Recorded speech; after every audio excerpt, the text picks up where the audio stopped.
વિસાવદર બાદ મોરબીએ રાજકારણમાં ચર્ચાઓ જગાવી છે, કારણ કે આમ આદમી પાર્ટી 2027ના ચૂંટણીના ભાગરૂપે ઠેર ઠેર સભાઓ કરી રહી છે। ત્યારે તેના જ ભાગરૂપે મોરબીમાં સભા યોજાઈ અને આ સભામાં એક વ્યક્તિએ આમ આદમી પાર્ટી અને તેના સંયોજક વિશે જ્યારે પ્રશ્ન પૂછ્યો અને તે પછી જોવા જેવી થઈ હતી।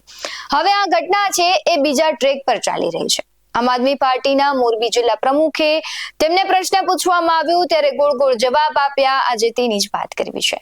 નમસ્કાર, BS9 TV ન્યૂઝમાં આપની સાથે હું ભગવતી વિશાવડિયા। રાજકારણીઓના ચેલેન્જિંગ નાટક અને લાફાકાંડને લીધે છેલ્લા ઘણા સમયથી મોરબી સતત ચર્ચામાં રહ્યું છે।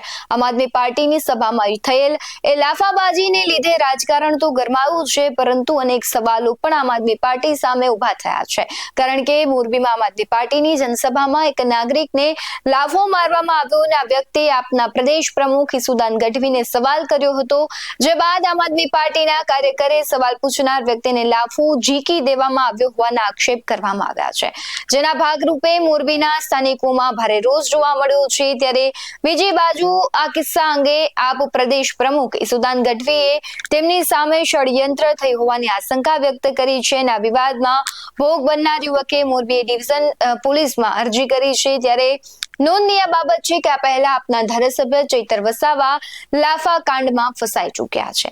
જો કે આમ આદમી પાર્ટીના જિલ્લા પ્રભારી છે તેના કહેવા મુજબ લાફો મારનાર વ્યક્તિ આપનો હોદ્દેદાર કે કાર્યકર નથી, પરંતુ બની શકે આપનું ચાહક હોય અને જાહેર સભા હતી જેથી ત્યાંથી આવ્યો હોય।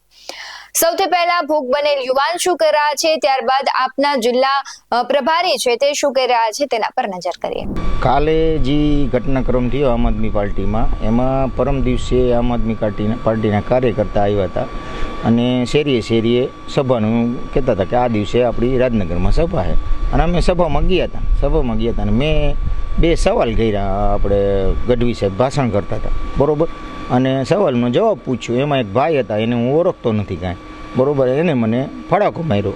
ફડાકા બાબતે અમે પોલીસ સ્ટેશને ફરિયાદ કરેલી છે, આવેદનપત્ર આપેલું છે, બરાબર, એના વિશે બસ, બીજું કંઈ આપણે। તમે શું ઈચ્છો છો, આમાં શું થવું જોઈએ? આ જે ઘટના બની છે કઈ રીતે જોવો છો આને?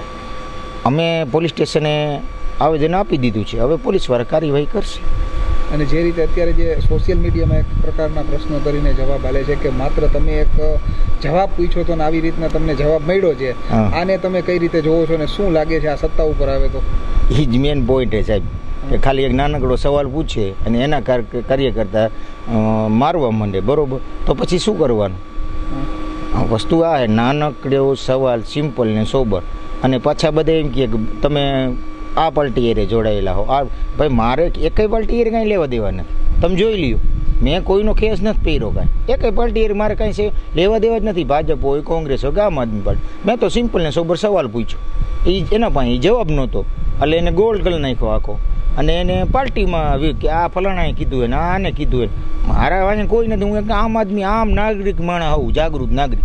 બે સવાલ કર્યા, સવાલનો જવાબ ન હોય તો ના પાડી દો, સિમ્પલ ને સોબર વાત। અને એમ એક ભાઈ મને ફડાકો મને, એ ભાઈને હું ઓળખતો નથી, એ ભાઈ અરે મારે કોઈ પર્સનલી દુશ્મની નથી, જિંદગીમાં એ ભાઈને મેં કોઈ દી જોયા નથી, બરાબર। આ બાબતે અમે પોલીસ સ્ટેશને ફરિયાદ કરેલી, હવે પોલીસવાળા એક્શન એની રીતે લેશે। તમે જે રીતે અહીંયા પ્રશ્ન પૂછ્યો તો પંચાસર રોડનો, અને એણે કંઈક જે જવાબ આખો ટ્વિસ્ટ, તમારો મૂળ પ્રશ્ન શું હતો અને એને જવાબ શું દીધો? એને ગોલ કરી નાખ્યો, શિફ્ટ ગોલ કરી નાખ્યો। મેં એને એમ કહેતા પંચાસર રોડ ઉપર પાણી ભરાણું, ઓકે ભરાણું, તો દિલ્હીમાં એની 11 વર્ષ સત્તા હતી, તો દિલ્હીમાં યમુના નદીનું પાણી ન જવું જોઈએ ને, 11 વર્ષ તમે એમ કહો 30 વર્ષ લગી સાચું છે, પંચાયત રોડ ઉપર પાણી ભરાણું જ છે, ન જ ભરાવવું જોઈએ, ઓકે, બધાએ જોયું, ટીચર હમણાં પાણી ભરી જતા, ગાડીનું પોણું બિલ ડૂબી જતું, સાચું જ છે, તો પણ યમુના નદીનું પાણી ભરાઈ જતું હતું ને, એને એ મુદ્દે જવાબ આપ્યો તો શું આપ્યું હતું જવાબ? એને એ મુદ્દે બીજો ભ્રષ્ટાચારનો, કે ભ્રષ્ટાચાર, હવે ભ્રષ્ટાચારમાં એના નેતા તો કે સત્યેન્દ્ર જૈન છૂટી ગઈ ગોલ કરીને, પણ હજી તમારા મેન જેના વિચારધારણા ઉપર તમે હાલો, કેજરીવાલ સાહેબ, એ તો હજી જમાનત ઉપર, એને સીસમેલ કે એના વાંહે કેટલાય કેસ હાલે હજી, બરાબર। હવે તો તમે એમ કહો કે અહીંયા ભ્રષ્ટાચાર, તો તમે ભ્રષ્ટાચારી નથી એનું શું સબૂત? હું એમ કહું કોંગ્રેસ ભ્રષ્ટાચારી, ભાજપ ભ્રષ્ટાચારી, તો આમ આદમી ભ્રષ્ટાચારી નથી એનો કાંઈ સબૂત છે? કટ્ટર ઈમાનદાર કહેતા, હવે કેમ શબ્દ નથી વાપરતા તમે કટ્ટર ઈમાનદાર? સાંભળો ક્યાંય શબ્દ તમે કેમ કટ્ટર ઈમાનદાર હે? જેદુના કેજરીવાલ સાહેબ જેલમાં ગયા તેથી હું પેલી બીજી વસ્તુ મેન પોઈન્ટ, અત્યારે સોશિયલ મીડિયામાં એ બધા એમ કહે આ ભાઈ ભાજપના હે કે આ ભાઈ કોંગ્રેસના, હું કોઈનો નથી, ભાજપનો નથી ને કોંગ્રેસનો નથી કે નથી આમ આદમી પાર્ટી. સિમ્પલ ને સોબર આમ જનતા કે જે સવાલ પૂછે એવો જ મેં સવાલ પૂછ્યો, બીજું કાંઈ નથી કીધું. એમાં તમે ફડાકો મારી લીધો તો મેં એને કંઈ ભાઈને માર્યું નથી. મેં તો સામાન્ય નાગરિક પ્રમાણે પોલીસ સ્ટેશન જઈને કીધું કે આ ભાઈ વ્યક્તિ મને ફડાકો, એ ભાઈ વિડીયોમાં એ ભાઈને હું ઓળખતો નથી. સૌપ્રથમ તો અમે જ્યારે ત્યાં આયોજન ચાલી રહ્યું હતું ત્યારે પણ સાંજે એ જ ભાઈ દ્વારા આવી અને ત્યાં ઉશ્કેરણીજનક વાતો થઈ રહી હતી. ત્યારબાદ અમારા ત્યાંના જે કંઈ પણ આગેવાન હતા એમને મંજૂરી પણ લઈ લીધેલી હતી અને પોલીસ પ્રોટેક્શનની માગ પણ કરી લીધેલી હતી. તેમ છતાં પણ જ્યારે જાહેર સભા ઈસુદાનભાઈની ચાલી રહી હતી ત્યારે ઉશ્કેરણીજનક વાતાવરણ ઊભું કરવાના ઈરાદાથી જે ભાઈ આવેલ હતા એવું લાગ્યું. અને એ ભાઈ કોણ હતા એ તો આપને કોઈ જાણકારી નહોતી, પરંતુ ત્યાં પછી જે પ્રશ્નોત્તરી ચાલતી હતી અને પ્રશ્નોત્તરી ચાલતા ચાલતા જે કંઈ પણ માઇક લેવામાં લેતી દેતીની અંદર જે કંઈ પણ બનાવ બન્યો, આ જે બનાવ છે એ જ બનાવ ત્યાં અમે પણ મીડિયા થકી અને લાઈવ ત્યાં જોયેલો છે. જે વ્યક્તિ છે એ આમ આદમી પાર્ટીનો હોદ્દેદાર નથી, પરંતુ એ આમ આદમી પાર્ટીની વિચારધારા સાથે જોડાયેલા હોઈ શકે. કારણ કે મોરબીની અંદર આ જાહેર સભાનું આયોજન હતું અને જાહેર સભાની અંદર કોઈ પણ જાહેર વ્યક્તિ આવી શકતા હોય છે. તો બની શકે કદાચ આમ આદમી પાર્ટીની વિચારધારા અથવા તો ઈસુદાનભાઈના ચાહક પણ અથવા અમારા પણ ચાહક હોઈ શકે, એવું બની શકે. પણ અમારો આમ આદમી પાર્ટીનો કોઈ હોદ્દેદાર નથી. એ બંને વ્યક્તિઓને જાણવાના પ્રયાસો કર્યા. બંને વ્યક્તિઓના નામ, જે સામે વ્યક્તિ હતા તેનું નામ ભરતભાઈ છે અને જે એની સામે જે વ્યક્તિ હતા એ અશ્વિનભાઈ પટેલ કરીને છે.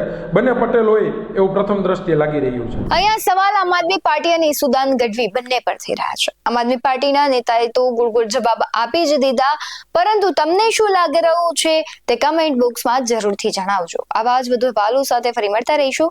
તમે અમારી યુટ્યુબ ચેનલને સબસ્ક્રાઇબ કરવાનું, અમને ફેસબુક અને ઇન્સ્ટાગ્રામ પર ફોલો કરવાનું ભૂલશો નહીં. બાકી નવી અપડેટ્સ મેળવવા માટે જોતા રહો BS9 ન્યૂઝ. નમસ્કાર.